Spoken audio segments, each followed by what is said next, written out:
미국 고등학교 식당에서 벌어진 믿을 수 없는 장면. 한국에서 온 조용한 전학생이 2명의 덩치 큰 미국 남학생들을 단숨에 제압했습니다. 불과 3초 만에 말이죠. 사건의 발단은 한 달 전으로 거슬러 올라갑니다. 매일 반복되는 잔혹한 괴롭힘. 한국 음식을 바닥에 던지고 화장실에서 뺨을 때리고 옷을 물에 적시는 악질적인 행동들. 그런데 이 소녀는 왜 가만히 당하고만 있었을까요? 미국 학생들은 몰랐습니다. 자신들이 건드리면 안 될 사람을 건드렸다는 것을. 그날도 평소처럼 도시락을 빼앗고 모욕을 주던 순간 마침내 소녀의 인내심이 바닥났습니다. 남학생의 손이 뺨을 향해 날아왔지만 그 손은 목표에 닿지 못했어요. 대신 그가 바닥에 쓰러졌습니다. 식당 안 200명의 학생들이 경악했습니다. 도대체 이 한국 소녀의 정체가 뭘까요? 왜 그녀는 그토록 오랫동안 참고 견뎠던 걸까요? 그리고 그녀의 비밀이 밝혀진 후 학교에는 어떤 변화가 일어났을까요? 믿기 어려운 이 실화, 지금 바로 확인해보세요. 안녕하세요. 저는 김민지입니다. 오늘은 제가 미국에서 겪었던 이야기를 들려드리려고 해요. 지금 생각해보면 정말 힘들었지만 그 덕분에 더 강해질 수 있었던 것 같아요. 2년 전 9월이었어요. 가을 햇살이 따뜻하게 내리쪼이고 있던 그날, 저는 미네소타주에 있는 그린우드 고등학교에 처음 발을 디뎠어요. 15살이었던 저는 한국에서 태권도를 하고 있었는데 부모님이 이혼하시면서 가게가 어려워져서 장학금을 받아 혼자 유학을 오게 된 거예요.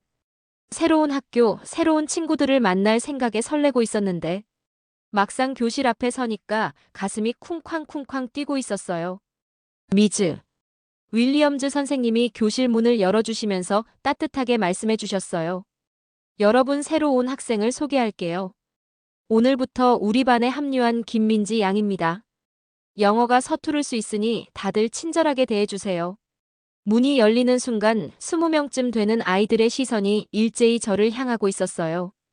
차가운 호기심이 대부분이었고 무관심한 시선도 있었는데 몇몇 아이들 눈에서는 뭔가 적대적인 느낌까지 나오고 있었거든요. 저는 고개를 살짝 숙인 채 천천히 교실 안으로 들어가고 있었어요. 검은 생머리를 단정하게 묶고 교복 셔츠를 가다듬으면서 걸어가는데 정말 그 짧은 거리가 영원처럼 느껴졌어요. 앞쪽 자리에 앉아있던 금발 여학생이 동양인 전학생인의 영어 발음도 시원찮을 텐데라고 말하는 게 들렸거든요. 그 여학생 친구들도 역시 차이니즈 거리라며 낮은 목소리로 수군수군거리고 있었어요. 뒤쪽 책상에 앉아있던 두 남학생이 저를 힐끗거리면서 대화를 나누고 있는 거예요. 한 명이 제이크라는 아이였고 다른 한 명은 에단이었어요. 제이크가 너 내 이름 진짜 어렵게 생겼네 김김지 그거 발음 어떻게 하라는 거야 라고 하더라고요. 더 충격적인 건 제이크가 쪽발이 냄새 나는 놈이라고 노골적으로 비하하는 말까지 하고 있었다는 거예요. 저는 입술을 꽉 깨물면서 자리에 앉았어요. 손이 미세하게 떨리고 있었지만 아무도 눈치채지 못하게 책상 위에 필기구를 가지런히 정리하고 있었죠. 첫 수업은 영어 문학이었어요. 미즈. 윌리엄즈 선생님이 민지와 해밍웨이에 대해 간단히 소개해 볼래라고 하시는 거예요. 저는 떨리는 목소리로 해밍웨이 선생님은 노벨 문학상을 받으니라고 천천히 말을 시작했는데 발음 실수가 많이 나고 있었어요. 옆자리 사라라는 아이가 귓속말로 웃긴다 발음이 왜 그렇게 촌스럽냐며 키득거리고 있었고 멀리 앉아있던 남학생은 외국 영화 대사 연기하냐며 비웃고 있었거든요. 얼굴이 달아오르는 걸 느끼면서도 끝까지 발표를 마쳤지만 마음속으로는 여기서는 숨지 말아야 한다. 태권도 정신을 담아 꿋꿋이 견뎌야 해라고 다짐하고 있었어요. 점심시간이 되자 더 힘든 일이 기다리고 있었어요. 저는 구석진 테이블에서 혼자 한국에서 가져온 도시락을 꺼내고 있었어요. 엄마가 정성껏 싸주신 김밥과 불고기 반찬이 깔끔하게 담겨 있었거든요. 젓가락을 들려던 순간 제이크와 에단이 불쑥 다가오고 있었어요. 에단이 야, 저 냄새 좀 봐. 또 이상한 거 갖고 왔네 라고 하더라고요. 제이크는 한국 음식은 정말 전부 이렇게 냄새 나는 거야 라고 비웃고 있었어요. 두 아이가 제 도시락을 빼앗더니 크게 흔들어 보이면서 주변 아이들의 웃음을 자아내고 있었거든요. 저는 아무 말 없이 손을 내밀었지만 제이크가 이러니까 한국 애들은 이상하다며 더 높이 도시락을 들고 있었어요. 저래봐 돌려줄게라고 명령하듯 말하는 거예요. 저는 고개를 떨구고 무릎을 꿇어서 흩어진 김밥과 불고기를 주워 담고 있었어요. 손이 미세하게 떨리고 있었지만 아무도 눈치채지 못할 만큼 표정은 담담하게 유지하고 있었거든요. 그 순간 마음속으로는 참아야 한다. 태권도는 먼저 공격하는 게 아니야라고 되뇌이고 있었지만 분노가 조금씩 쌓여가고 있는 걸 느낄 수 있었어요. 그렇게 첫날이 지나간 후 며칠이 흘러가고 있었는데 상황은 점점 더 나빠지고 있었어요. 처음에는 그냥 시선이나 속삭임 정도였는데 이제는 정말 노골적인 괴롭힘으로 바뀌어 가고 있었거든요. 특히 제이크와 에단의 행동은 하루가 다르게 심해지고 있었어요. 복도에서 저를 마주칠 때마다 일부러 어깨를 부딪히면서 지나가거나 제 사물함 앞에서 큰 소리로 웃으면서 뭔가 말하고 있었죠. 어느 날 체육 시간이었어요.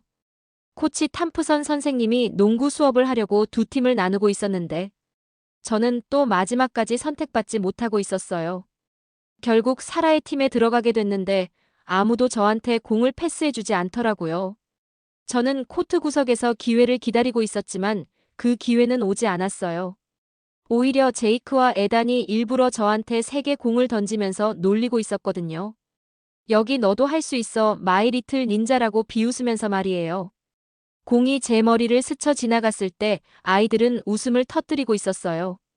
저는 아픈 표정을 감추면서 조용히 공을 주워서 돌려줬지만 눈에는 잠시 슬픔이 스치고 있었죠. 점심시간마다 계속 비슷한 일들이 반복되고 있었어요. 제가 도시락을 꺼낼 때마다 제이크와 에단이 다가와서 이상한 냄새가 난다고 비웃고 있었고, 때로는 제 음식을 바닥에 떨어뜨리기도 했어요. 어느 날은 정말 심했어요. 제이크가 제 도시락을 바닥에 던져버린 거예요. 김밥과 불고기가 바닥에 흩어지면서 식당에 있던 모든 아이들이 숨을 들이마시고 있었죠. 웁스 미안 손이 미끄러졌네라고 제이크가 어깨를 으쓱하면서 말했고, 에다는 일부러 음식을 밟으면서 지나가고 있었어요. 저는 무릎을 꿇고 흩어진 음식을 주워 담기 시작했어요. 손이 미세하게 떨리고 있었지만 표정은 여전히 담담했거든요. 주변에 몇몇 아이들이 도와주려고 했지만 저는 고개를 저으면서 괜찮아, 내가 할게라고 말했어요. 그런 일들이 계속 반복되면서 저는 점점 지쳐가고 있었어요. 오후 수업이 끝나고 사물함을 열었을 때는 정말 충격이었어요. 교복이 물에 흠뻑 젖어 있는 거예요. 누군가 물병을 비워둔 것 같았죠. 저는 젖은 교복을 바라보면서 깊은 한숨을 내쉬고 있었어요. 뒤에서 누군가의 키득거리는 웃음소리가 들렸지만 뒤돌아보지 않았어요. 그때 미즈 윌리엄즈 선생님이 다가오시면서 물어보셨어요. 민지야 무슨 일이니라고 하시길래 저는 재빨리 사물함을 닫으면서 미소를 지었어요. 아무것도 아니에요. 선생님 그냥 물병이 샜나 봐요 라고 대답했거든요. 미즈 윌리엄즈 선생님은 의심스러운 눈빛으로 저를 바라보고 계셨어요. 그리고 복도 끝에서 키득거리면서 서 있는 제이크와 에단을 발견하셨죠. 민지야 누가 널 괴롭히고 있니? 솔직하게 말해도 돼. 내가 도와줄게라고 하셨어요. 저는 잠시 미즈 윌리엄즈 선생님을 바라보고 있었어요. 선생님의 눈에는 위로와 도움의 손길이 담겨 있었거든요. 하지만 저는 고개를 저었어요. 정말 괜찮아요. 선생님 제가 해결할 수 있어요 라고 말했죠. 선생님이 떠나신 후 저는 젖은 교복을 가방에 넣고 체육복으로 갈아입었어요. 그리고 서둘러 학교를 빠져나왔죠. 밖에는 비가 내리기 시작하고 있었어요. 저는 체육복 차림으로 비를 맞으면서 걸어가고 있었어요. 다른 학생들은 모두 우산을 쓰고 친구들과 떠들면서 집으로 가고 있었지만 저는 혼자였거든요. 1시간쯤 걸었을까요? 저는 낡은 건물 앞에 도착했어요. 맑은 샘 태권도장이라고 쓰인 간판이 비에 젖어서 희미하게 빛나고 있었거든요. 문을 열고 들어가니까 도장 안은 따뜻했어요. 늦었구나 민지야라고 나이 지긋한 코치 탐프선이 다가오셨어요. 관장님은 제 젖은 머리카락과 체육복을 보시고는 눈살을 찌푸리셨어요. 또 그 아이들이니라고 물어보시는 거예요. 저는 아무 말 없이 고개를 숙이고 있었죠. 코치 탐프선은 깊은 한숨을 내쉬시면서 넌 너무 참기만 한다. 민지야, 내가 가진 힘을 보여줘도 괜찮아라고 말씀하셨어요. 관장님, 제가 배운 태권도는 자기 방어를 위한 거라고 하셨잖아요. 먼저 공격하는 건 우리의 길이 아니라고 말씀하셨는데요. 라고 했더니 관장님은 미소를 지으시면서 제 젖은 머리를 수건으로 닦아주셨어요. 내 말이 맞다 하지만 때로는 자신을 지키는 것도 필요해. 언제까지 참을 거니라고 하셨는데 저는 대답하지 않았어요. 그저 조용히 도장 안으로 들어가서 도복으로 갈아입고 혼자 품새 연습을 시작했어요. 제 동작은 물 흐르듯 부드러우면서도 강인했어요.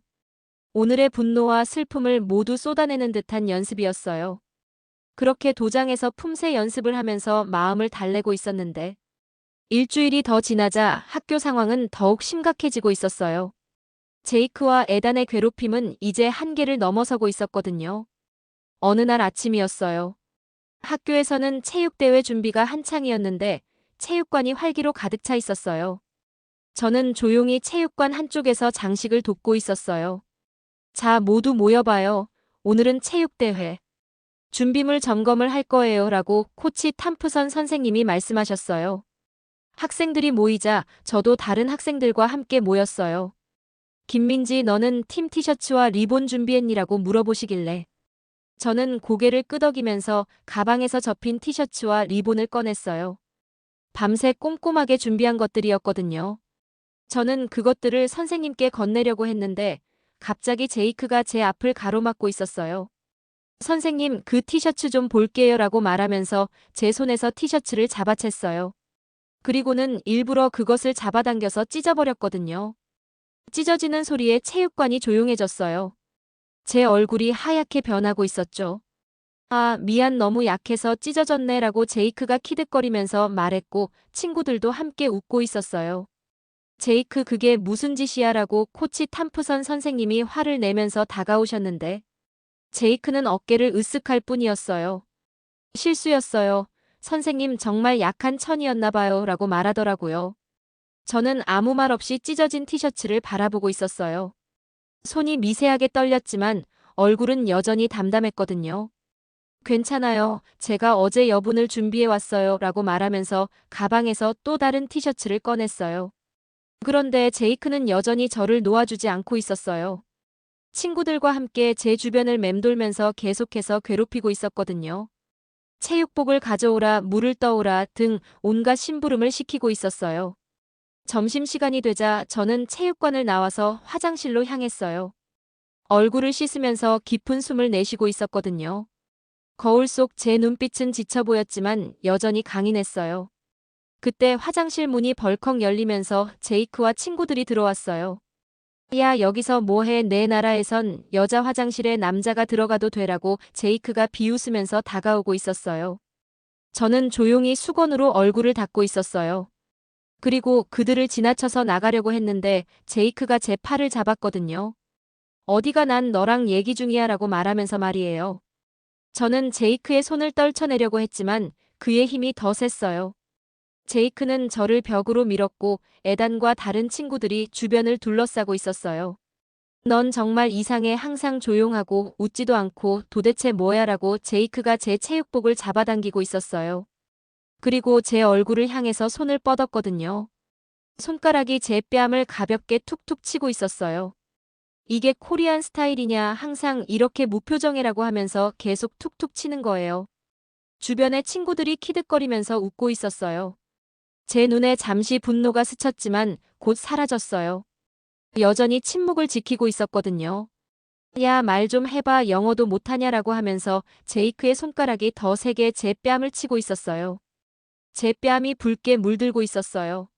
눈에 눈물이 고였지만 결코 흘리지 않았거든요. 그때 화장실 문이 열리면서 에밀리라는 여학생이 들어왔어요.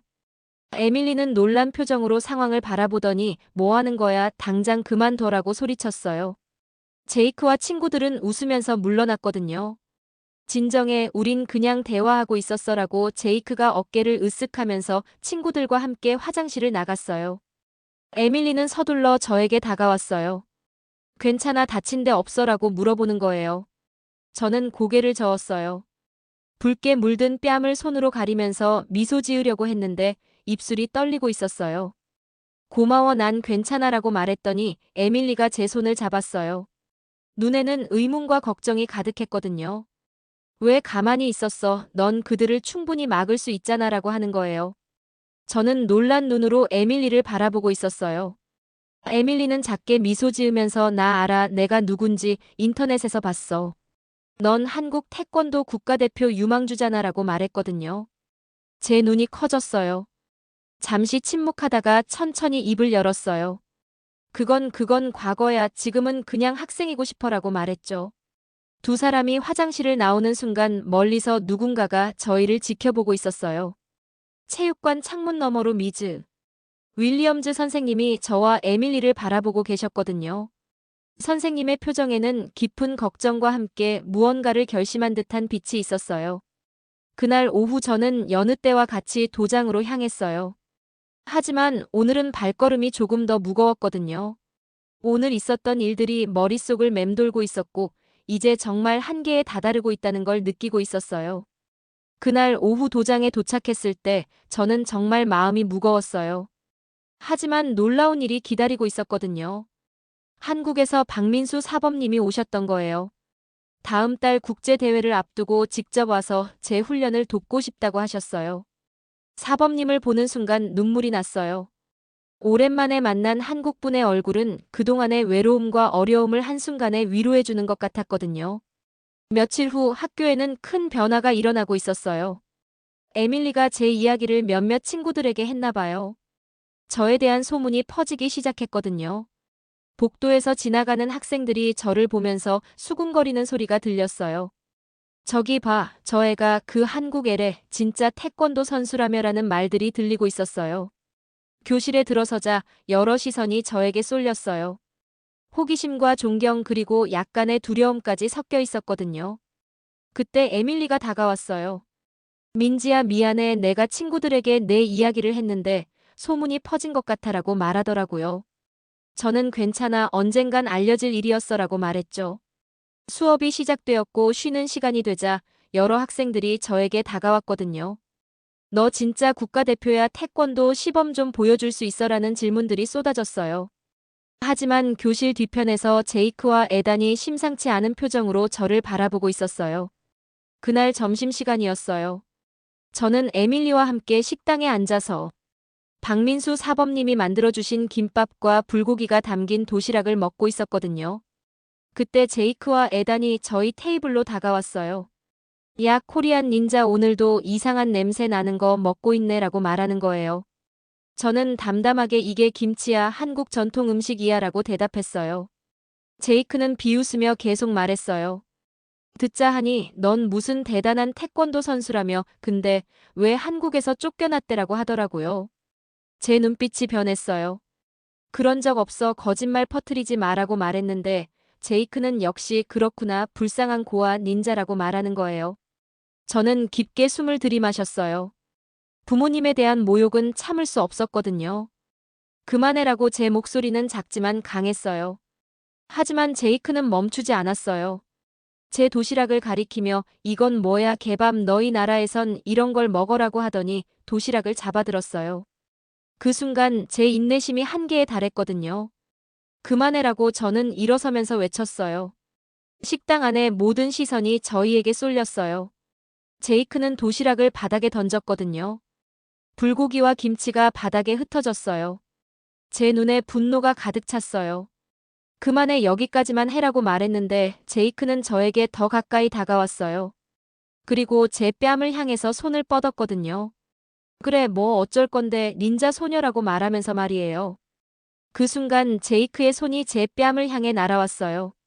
하지만 그의 손은 목표에 닿지 못했거든요. 저는 놀라운 속도로 그의 손목을 잡았어요. 제 움직임은 너무 빨라서 아무도 제대로 보지 못했을 정도였어요. 제 눈에는 더 이상 두려움이 없었거든요. 더 이상 괴롭히지 마라고 말했어요. 제이크가 분노에 차서 다른 손으로 저를 치려 했지만 저는 그의 공격을 피하고 부드럽게 그를 바닥에 눕혔거든요. 에단이 저를 향해 달려들었지만 저는 침착하게 한 번의 발 동작으로 그를 제압했어요. 식당 안이 완전히 조용해졌어요. 모든 학생들은 놀란 표정으로 저를 바라보고 있었거든요. 싸우고 싶었던 게 아니에요. 그냥 멈춰주길 바랐어요. 라고 저는 천천히 말했어요. 교장실에서 저는 차분하게 모든 일을 설명했어요. 그동안의 괴롭힘과 오늘의 사건을 솔직하게 말했어요. 결국 제이크와 에다는 일주일 정학 처분을 받았고 저에게 공개 사과하라는 명령이 내려졌어요. 며칠 후 체육대회 당일이 밝았어요. 자, 이제 김민지 양의 태권도 시범을 보겠습니다라는 안내방송이 운동장을 가득 메웠어요. 도복을 입고 운동장 중앙에 선 저는 음악이 흐르자 몸이 물 흐르듯 움직이기 시작했어요. 완벽한 품새의 5장의 나무판을 한 번에 격파하는 장면. 그리고 마지막 창작 품새에서는 약함에서 강함으로 두려움에서 용기로 변화하는 여정을 온몸으로 표현했어요. 시범이 끝나자 우레 같은 박수가 터져나왔어요. 제이크의 부모님까지 찾아와서 진심으로 사과해 주셨거든요. 민지야, 내가 보여준 것은 단순한 기술이 아니라 진정한 무도의 정신이었어라고 박민수 사범님이 말씀해 주셨어요. 이제 저는 더 이상 숨지 않아도 됐어요. 제 진정한 모습을 당당히 보여주고 인정받은 거니까요. 체육대회가 끝난 후 저는 에밀리와 함께 아이스크림을 사러 가면서 환하게 웃었어요. 그린우드 고등학교의 햇살 가득한 교정을 걸으면서 새로운 여정을 시작하는 제 모습에서 진정한 용기란 무엇인지 깨달을 수 있었어요. 오늘의 사연은 여기까지입니다. 민지의 이야기를 통해 우리는 진정한 용기가 무엇인지 배울 수 있습니다. 진정한 강함은 주먹의 힘이 아니라 자신을 절제하고 올바른 순간에 올바른 방법으로 행동하는 것입니다. 민지는 충분한 실력이 있었지만 먼저 공격하지 않았습니다. 태권도 정신에 따라 자기 방어의 목적으로만 그 힘을 사용했죠. 우리 모두에게는 각자만의 어려움이 있습니다. 때로는 부당한 대우를 받기도 하고 억울한 상황에 놓이기도 하죠. 하지만 그런 순간에도 품격을 잃지 않는 것, 그것이 진정한 승리입니다. 민지처럼 묵묵히 자신의 길을 걸어가며 필요한 순간에는 당당하게 맞서는 용기를 갖는 것 말입니다. 우리 모두 각자의 자리에서 민지처럼 당당하고 품격 있는 사람이 되어보는 건 어떨까요? 지금까지 긴 영상 시청해주셔서 감사합니다. 다음 영상에서 찾아뵙겠습니다. 더 재미있고 유익한 영상을 원하신다면 구독, 좋아요, 알림 설정 부탁드리겠습니다.